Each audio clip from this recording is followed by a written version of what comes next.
নমস্কার, আপনারা দেখছেন সময় কলকাতা। সময় নিউজ নিয়ে রয়েছি আপনাদের সঙ্গে আমি প্রবীর। ভোটের আগে ঘাস ফুলে বড় সড় ধস। তৃণমূলের স্থানীয় বুথ সভাপতির নেতৃত্বেই মোট ৪২টি পরিবার যোগদান করল পদ্ম শিবিরে।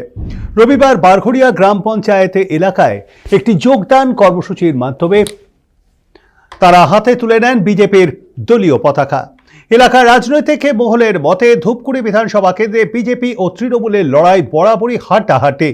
বারঘড়িয়ার মতো এলাকায় বুথ সভাপতির দলত্যাগ তৃণমূলের বুথ স্তরের সংগঠনের জন্য বড় ক্ষতি হতে পারে বলে মনে করছে শাসক শিবির।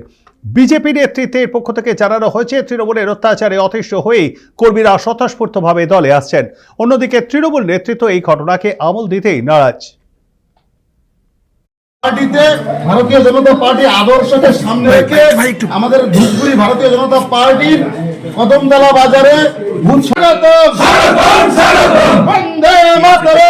বিজেপিটা করবো কারণ নতুন সরকার প্রয়োজন আমাদের পশ্চিমবঙ্গে। কারণ যে পরিস্থিতি, সেই পরিস্থিতির মধ্যে দিয়ে যে আমরা বর্তমানে চলছি, তৃণমূলের দলটা সবই ভালো, সবাই ভালো, সবাইকে ধন্যবাদ।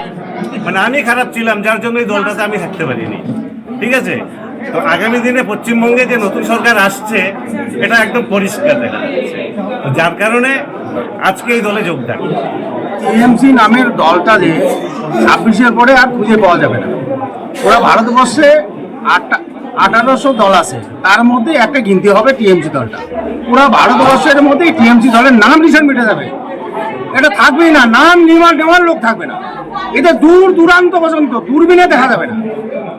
তাই ভারতীয় জনতা পার্টি আদর্শ, ভারতীয় জনতা পার্টি কার্যকর্তা যে সৎ আচার আচরণে তারা মুগ্ধ হয়ে আজকে ভারতীয় জনতা পার্টিতে 40টা পরিবার আজকে জয়েন করেছে।